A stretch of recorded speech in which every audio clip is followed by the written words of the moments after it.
In the previous lecture, we have started to deal with the concept of ferrimagnetism. And in the first lecture on ferrimagnetism, you have learnt what is this ferrimagnetism, the crystal structure of ferrites, and also the concept of saturation magnetization. Now today in this second lecture on ferrimagnetism, we will discuss the molecular field theory of ferrimagnetism. As you have already discussed molecular field theory of antiferromagnetism in my previous videos, so one thing here is very remarkable, that we can develop the molecular field theory of ferrimagnetism on the basis of molecular field theory which have been developed for antiferromagnetism. So you will see we will need some of the important results which we have obtained in case of molecular field theory of antiferromagnetism, and after some modification, after making some appropriate difference for the case of ferrimagnetism, the same result will be utilized to deal with the problem of ferrimagnetism. Okay, and by this molecular field theory, we will find the expression for the magnetic susceptibility of these ferrimagnetic materials. Okay, so I have mentioned it here. You can see that ferrimagnetism can be discussed on the basis of molecular field theory or two sublattice theory, as in case of antiferromagnetism. Okay, and we can utilize the results of antiferromagnetism with appropriate differences where it will be needed. Okay, so let us think what we have learned in the molecular field theory of antiferromagnetism. We have seen that in case of molecular field theory, we consider the lattice is constituted of two sublattices, and we name those two sublattices A and B. Okay, and there is an internal interaction between the sublattices, and we have considered actually three types of interactions. First one was AA interaction, that is interaction between lattice A and lattice A, and another was BB interaction, and the third one was AB interaction. So in this case, you will see, first of all, we will consider these three types of interactions, but later on we will neglect this similar interaction between AA atoms and BB atoms, and we will consider only the interaction between different sublattice, that is AB interaction will be effective only. Okay, so remember what you have learned in my previous video on the molecular field theory of antiferromagnetism. We have seen that if the material is subjected to an external magnetic field, let us say H, okay, then at the site of sublattice A and B, if HA and HB are the effective magnetic field, okay, then what is the expression for this HA and HB? You have already learnt earlier. So I am writing these expressions, the expressions for HA and HB here directly. Okay, taking the internal Weiss field, which is defined by Hi equal to lambda m, where you know lambda is actually the internal parameter, or you can say this is actually the internal field constant. Okay, so remember you have learnt earlier that the effective magnetic field at the site of sublattice A, which is written as HA, is given by H minus lambda AA times MA minus lambda AB times MB, and HB is given as H minus lambda BA times MA minus lambda BB times MB. Actually, all the quantities used in these two expressions you are already known. But for your convenience, I am repeating that fact. You have learnt earlier that Ma is actually the magnetization of sublattice A, and similarly Mb represents the magnetization of sublattice B, and this lambda AA, this is the internal field constant for AA interaction, and lambda BB, this is the internal field constant for BB interaction, and similarly this lambda AB represents the internal field constant for AB interaction. Okay. Now remember what you have learnt for the expression for Ma. I have written it here directly, but how this expression comes you have learnt earlier. You have seen in case of the molecular field theory of antiferromagnetism that this Ma, which is the magnetic magnetization of sublattice A, that is given as Ng square mu B square J times J plus 1 over 6 kBt times Ha, where N represents the number of atoms, okay, G is length splitting factor, mu B, what is this? This is Bohr magneton, and J is the total quantum number, which is the vector sum of L and S, that is orbital quantum number and the spin quantum number. Okay, and instead of this Ng square mu B square J times J plus 1 over 3 kb, we write C, which is actually called Curie constant. So if you will write C instead of this, then this expression for Ma can be written as C over 2T times this much. This is at each. Okay, and similarly the expression for Mb then becomes C over 2T times this much. Okay, these results you have already seen in my previous video on the molecular field theory of antiferromagnetism. Okay, now we will apply these results in case of the molecular field theory of ferrimagnetism too. But what will be the difference when these results will be used? Actually, you know, in case of ferrimagnetic materials, the number of atoms and the type of atoms or ions are different.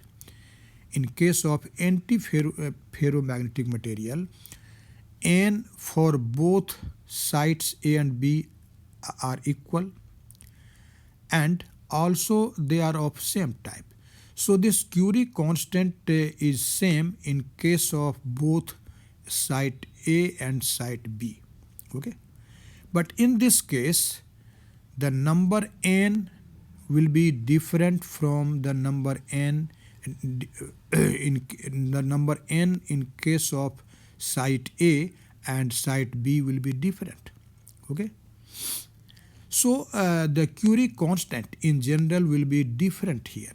Okay, but whenever we will consider such a ferrite or magnetite, you can say, where both of these are actually same, then these constant will be again same. We will see later on.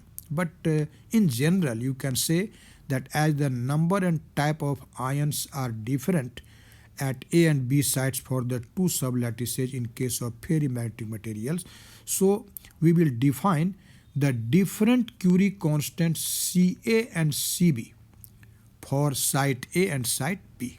Okay, so if you will write the expression for this Ma and Mb for ferrimagnetic material, then what will be this? This expression now becomes like this. This is Ma equal to Ca divided by 2T times H minus lambda AB times Mb.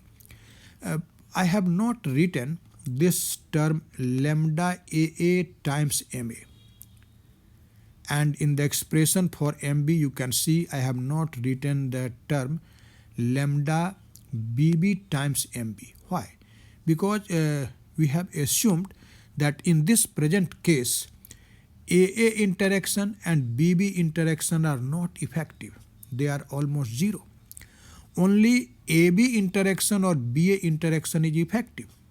And so this internal field constant lambda AA and lambda BB can be taken as 0 in accordance with our assumption. Okay. So I have omitted those two terms. Okay. Now for simplicity, here we also consider that AA interaction and BB AB interaction and BA interaction are identical. So you can take lambda AB is equal to lambda BA, and we write both of these equal to lambda. And for getting the expression for magnetic susceptibility of this material, we consider that we apply no external magnetic field. Okay, it means we are talking about the spontaneous magnetization, because you know when no external magnetic field is applied, then the magnetization developed is called spontaneous magnetization. So now let us consider these two facts. First of all, we consider that AB interaction and BA interactions are identical, and so these internal molecular field constants are same, and that is equal to lambda. And we also assume that we have applied no external magnetic field, so we take H equal to 0. So under these two assumptions, now what will be the equations defined in 1? You can see in this condition, MA will be given by minus C over 2T times lambda times MB. This H becomes 0. Okay. And instead of lambda AB, I have written only lambda. Okay. And this equation can be written as MA plus Ca lambda over 2T times MB equal to 0. Okay. And in the similar manner, under these conditions, the second equations for MB can be written like this. This is Cb lambda over 2T times Ma plus Mb equal to 0. Okay. Now you can see these two equations are linear equations in Ma and Mb, and you know from the theory of determinant that in the absence for the non-zero value of Ma and Mb, definitely the determinant of the coefficients of Ma and Mb must vanish, must be 0. Okay. So you can say that in absence of external magnetic field, Ma and Mb can have a non-zero solution only when the determinant of their coefficient will vanish.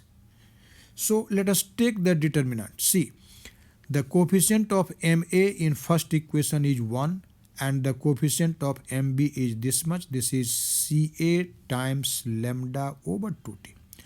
And in second equation, the coefficient of Ma is what? This is Cb lambda over 2T, and that of Mb is 1. So let us see. The determinant of 1 Ca lambda over 2T, Cb lambda over 2T and 1 is equal to 0. And so from here you can see that this lambda square Ca Cb over 4T square will be equal to 1. Okay. And so T will be equal to this much. This is lambda times square root of Ca times Cb over 2. Okay. Now actually this temperature T is recognized as the Curie temperature denoted by the symbol theta for ferromagnetic materials. So now recognizing T as Curie temperature for ferromagnetic material, we will write theta instead of T. So you can write theta is equal to this much. This is lambda over 2 times square root of Ca times Cb. Okay.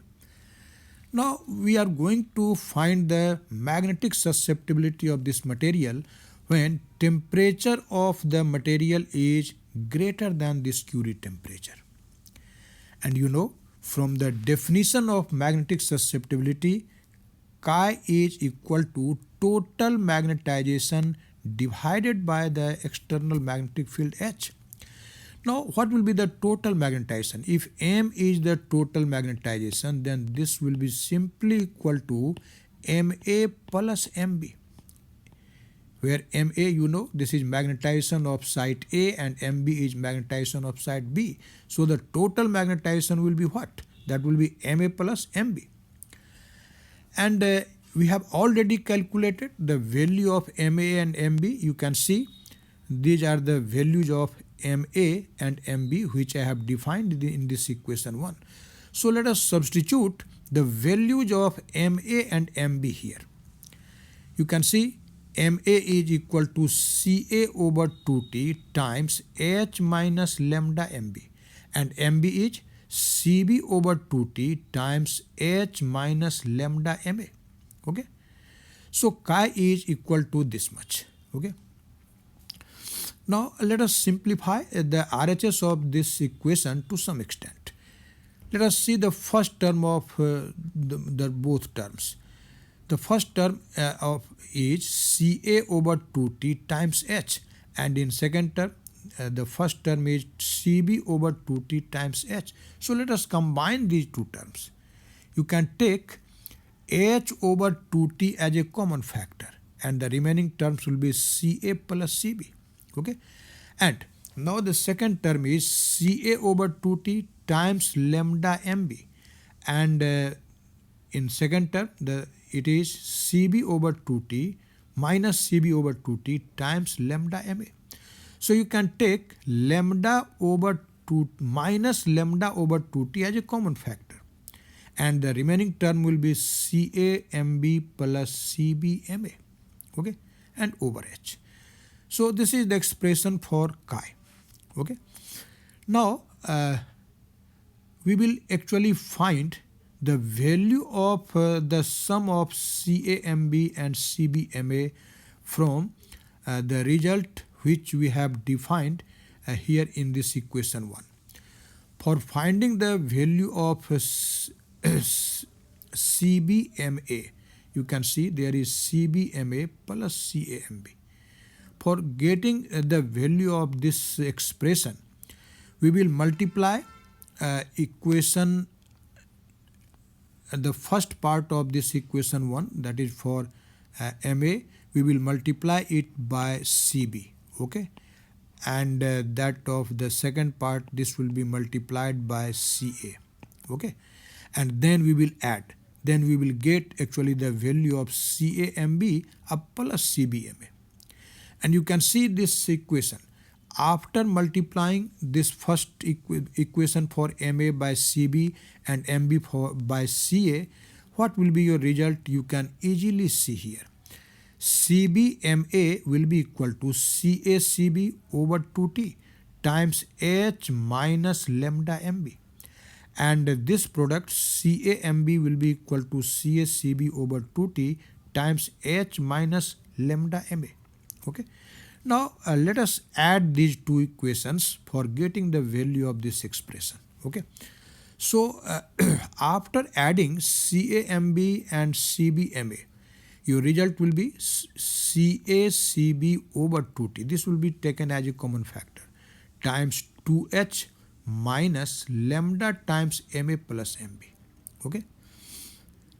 And if you will take this 2 as a common factor, then the 2 in denominator will cancel out, and your result is Cacb over T times H minus lambda over 2 times Ma plus Mb. Okay. Now let us substitute the value of this sum which we have obtained in equation 5 in the expression for chi defined in equation 4.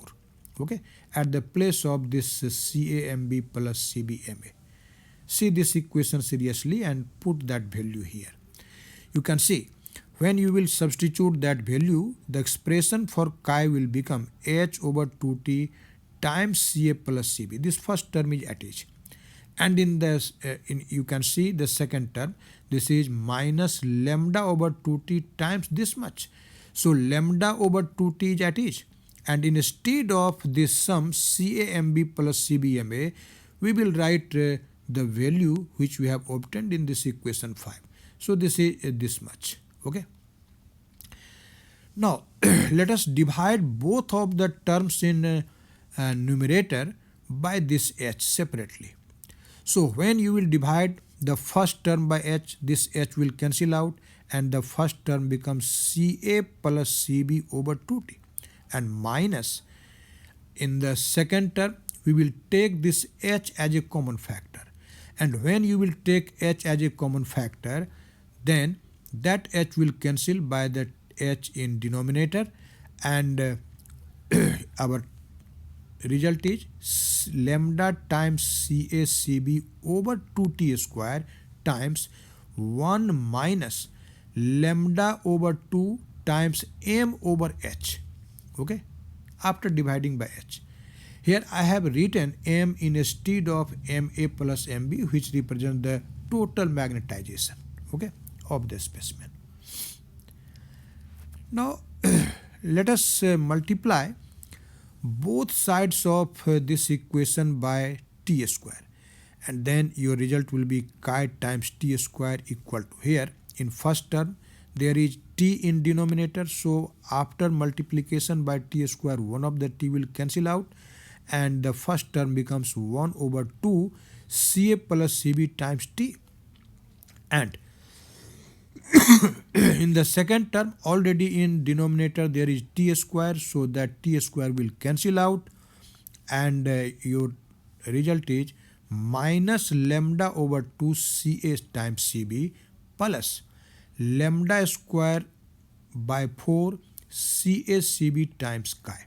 Okay, as our aim is to find chi, so let us bring this last term in RHS in LHS and take this chi as a common factor.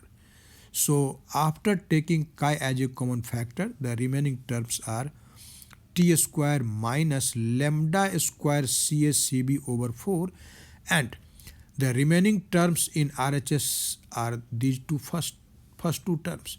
These are 1 over 2 Ca plus Cb times t minus lambda over 2 times CACB. Okay. Now you can see the expression for the Curie temperature for ferromagnetic material, this theta, is lambda over 2 times a square root of CACB. So when you will square this theta, that will be lambda square 4 times CACB. So instead of this lambda square CACB over 4, you can write theta square.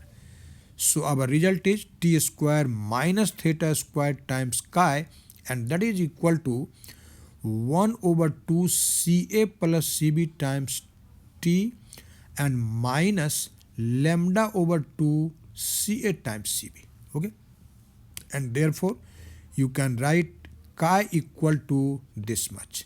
This is 1 over 2 Ca plus Cb times t minus lambda over 2 CACB over t square minus theta square. Okay. Now, as I have told you earlier that in case of magnetite, there is only one magnetic ion, that is Fe triple plus. When you say magnetite, that is Fe3O4. Okay. And in this case only Fe plus 3 is the magnetic ions. So in this case both ions at both sides are identical, and therefore the Curie constant Ca and Cb, which we have considered different till now for general result, if you will think particularly about magnetite, then these Curie constants Ca and Cb will be equal, and we will write it by the same symbol C. So if you are talking about the magnetic susceptibility of magnetite, in that case you must take Ca equal to Cb and that equal to C. So our equation 6, which defines the magnetic susceptibility of ferrimagnetic material, that will become now chi equal to, see here, Ca plus Cb. This will be 2C and 2 will cancel out. So the first term is simply Ct, okay, and minus lambda over 2 Ca times Cb, that will be C square. So this is Ct minus lambda over 2 C square and over T square minus theta square, okay. Now we will see what will be this lambda by 2 under this supposition when you consider that Ca is equal to Cb and that is equal to C. You can find the value of lambda by 2 from the expression for this Curie temperature defined in this equation 3. If you will take Ca equal to Cb and that is equal to C, then theta will be equal to what? Theta will be equal to lambda by 2 times C, okay, times C. And so theta is lambda by 2 will be equal to what? That will be equal to theta over C, okay, theta over C. So now instead of this lambda by 2, you can write theta by C. See here, I have obtained that result here. Theta equal to lambda over 2 times square root of CACB. And so lambda by 2 is theta over square root of CACB, but square root of CACB equal to C. So lambda by 2 is equal to theta over C. So now replace that lambda over 2 by this expression theta by C, and then the expression for magnetic susceptibility chi becomes Ct minus theta over C times C square over T square minus theta square. Now this C will cancel out and your result is chi equal to Ct minus theta C over T square minus theta square. Now in numerator you can take this C as a common factor, and this T square minus theta square, that can be written as T minus theta times T plus theta. Now this T minus theta will cancel out and chi is equal to C over T plus theta, okay. And you can see this result is just identical to the result of magnetic susceptibility for antiferromagnetic material, okay. And this expression gives how this magnetic susceptibility of ferrimagnetic material depends on temperature. So you can say that the magnetic susceptibility of ferrimagnetic material is also temperature dependent, okay. How it varies with temperature, that has been shown graphically here, where we have plotted the reciprocal of chi in against of temperature T, okay. You can see when temperature is 0 Kelvin, then we cannot define this 1 over chi. Actually at a particular temperature denoted by the symbol Tc, which is called critical temperature, at or you can say that Curie temperature, here this magnetic 1 over chi is equal to 0. And when you will increase the temperature beyond this Tc, then it increases non-linearly, okay. So you can say that at the critical temperature Tc, 1 over chi is 0, and if 1 over chi is 0, it means chi is undefined, okay, chi is undefined. And after that, increasing temperature, you can see from this graph that this 1 over chi increases, it means magnetic susceptibility decreases. 1 over chi increases, that means magnetic susceptibility decreases. So with increase in temperature, it is obvious from this equation B also that when T will increase, this magnetic susceptibility will decrease, okay. So this is all about the molecular field theory of ferrimagnetic materials, or you can say how we can define the Curie temperature and susceptibility of ferrimagnetic materials. We can discuss it on the basis of molecular field theory uh, developed for the antiferromagnetic material on the same line. Okay, so I think this was a very simple calculation, and definitely you have understand each and every step clearly. Okay, thank you very much.